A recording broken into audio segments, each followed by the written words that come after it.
chose to interview was Hugh Campbell. Hugh Campbell is a golfer here at Georgia Southwestern. I'll let you tell him about who he is. I chose him because he's an international student. He's all got all kind of neat things about him and stuff. Basically, some of the questions to start with, the first couple are just kind of getting a background for you to get to know him, kind of know where he's been, what all he's experienced and stuff. And more or less, everything's kind of about his perception on things. And I haven't talking about his perceptions on things yet. He's kind of giving my audience kind of a sense of how audiences would vary, or how different people would act toward the things we say as opposed in Europe. It was a great topic. He was a great guy, and I hope you enjoy. All right, so Hugh, where are you from? I am from Pasig, Philippines. I was born there on Christmas Eve, 1993. My mum was born in Bolinao, Pangasinan in the Philippines. My dad was born in Edinburgh, in Scotland. I've got a brother who's also born in Pasig, Philippines, who currently lives in Manila at the moment, and so does my dad. Okay. How did you hear about Georgia Southwestern State University? I got recruited to play here for golf.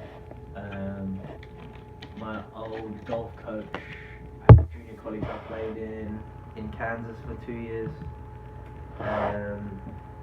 recruited me with about 2 months before school started. So that would have been June 2015. All right. What made you decide on coming here? As it's expensive for internationals to go to school here, I got offered a decent scholarship, and the team's pretty good too. Okay, so now you kind of have a background on Hugh. You kind of know who he is and kind of where all he's been through and stuff, like I said earlier.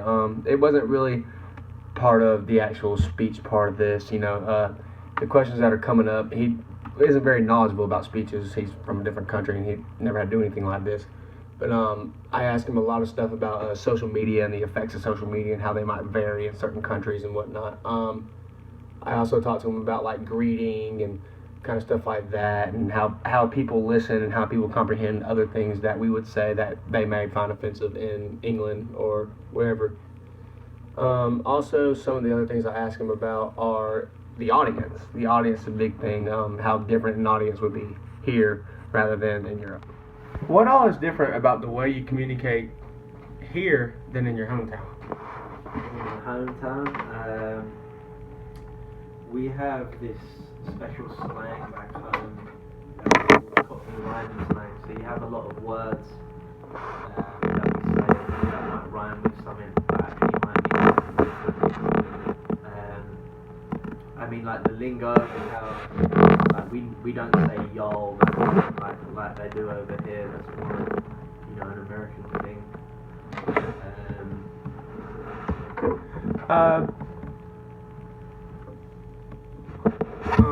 Okay. What is the biggest change you've experienced moving here? From Kansas or from across the world? From back home, it's a little bit different, because obviously you don't have your friends that you've grown up with, or especially the family that's always there supporting what you're doing. Moving from Kansas, I feel like a lot of things are done a lot more slower up there than they are down south. I mean, they're both pretty much laid back anyway, but it's a little bit different to back home where everything's more populated, there's more things to do. The pace of everything's just a lot faster back home than it is over here. Alright, what is social media like in Europe? I mean, social media is just pretty much all over the world, so wherever you go, it's going to be pretty much the same. The language and everything, because we both speak English, it's pretty much still the same. Okay. If you were to listen to a speech in the United States and then listen to one in Europe, what would be different about it? Obviously the accent would be different. Depends really what the speech was about. It really could be anything.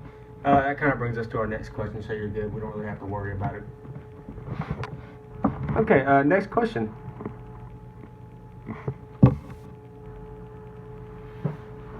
Would you rather have a conversation with someone from the U.S. or from Europe?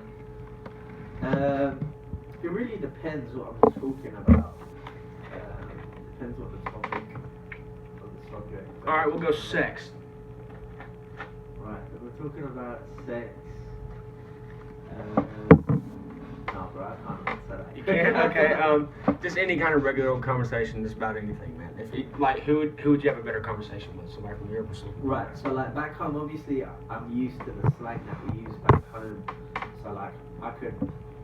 Like my accent gets a lot deeper, especially when I talk to people back home, because I understand more what I'm talking about. Whereas over here, if I'm having a conversation with someone, I've got to change my wording up, you know, to conversate with someone over here, so they can understand actually what I'm trying to say to them, you know. Okay, so what you're saying is like in Europe, it's easier to like have a conversation because you understand what people are saying and you can like be more of yourself without translating other things. I mean, it's just like where I've been brought up, you know, talking to my friends in that specific way. It's a bit different here where everyone's been used to speaking like that and I'm trying to get used to what they're actually talking about. Yeah, I got you. So like, what would you say? I know you kind of talked about the slang, but is it harder to like have a conversation with someone in the U.S.? Like, is it like, are they like not as complex, or are they just kind of shallow-minded, or anything like that? To be honest with you, because I lived in the Philippines when I was, till I was 8 years old, I went to an American school over there. So I was kind of used to how people conversate there anyway. If you had someone that was, you know, really got born and bred, brought up in England, even in smaller towns, it's harder for them to understand what they're saying. Where I feel like I'm more, like I can understand more than this regular person that comes from England, you know what I mean, or the UK. Yeah. I'm feeling you, man. Would you rather give a speech in Europe or America about your religion? Would I give a speech about it? Which one? Well, you have to give the speech, but you have to give it in either back where you're from or in America. Which one would you rather do? If it was about religion, probably over here, because I'm actually Catholic and I went to a Catholic high school. So I mean, I feel like people are more religious towards Christianity over here in America than they are back home. It's more diverse back home. You have a lot of, you know, like a load of like Indian people back home, Pakistani, and they're all into like Muslim and stuff like that. You don't really have a lot. There's people over here, a lot more people. Yeah, I got you. So I feel like.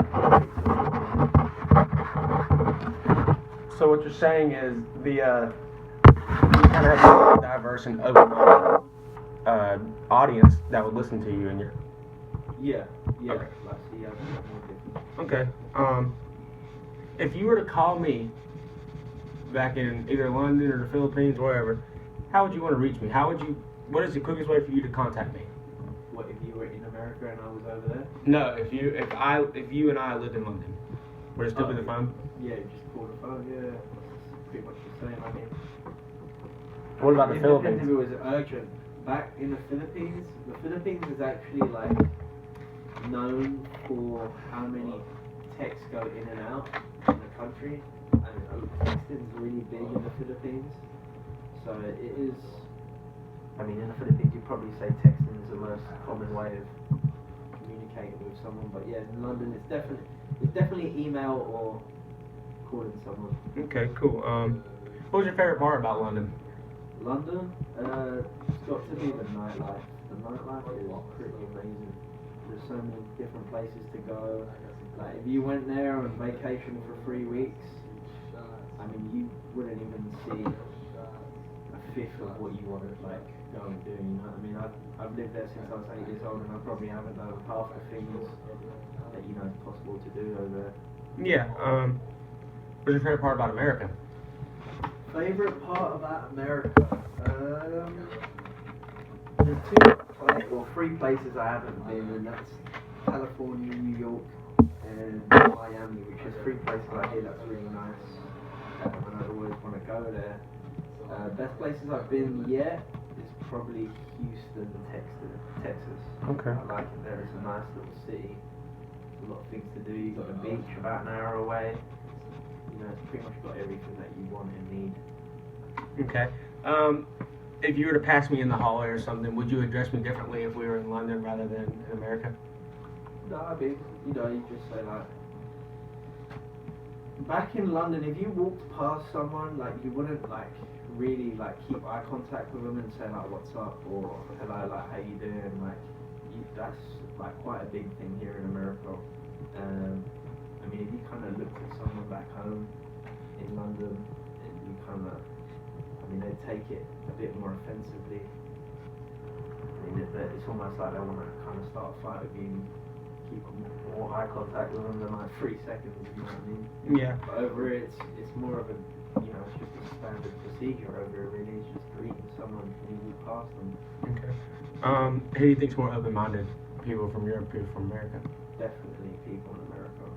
Wow. Okay. Cool. What is something that American would do that would offend Europeans? Oh, this is a good one.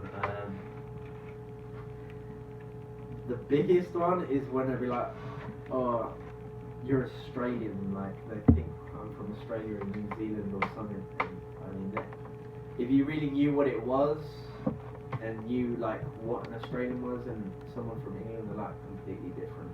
So, All right. that would, I mean, it doesn't offend me because I don't really care, but I mean, Yeah. most people it kind of gets on their nerves. All right. Last one. If your girlfriend were to cheat on you in Europe, what would you say to her? Cuss that bitch out. If I get sorry, say that again. All right. Your girlfriend cheats on you in Europe. What's the first thing you tell her? What are you thinking? Yeah. I mean. Basically, you know, I mean, Yeah. same over here. I feel like they get more emotional over it. Back home, they get more aggressive. Yeah, I got you. All right, good stuff. I appreciate it, Hugh. Okay, some of the things I liked from this interview, I really liked how different some things were. It was really neat to hear somebody from a different country actually talk about stuff like that and stuff I found to be a norm. It's just not a norm in other places. Some of the things I didn't like, not too much of content-wise, not too much on how to really answer the right questions. He kind of shifted off on his own, kind of more of a biography rather than other things. But for the most part, he did very well, and I couldn't really ask him to do anything better than that.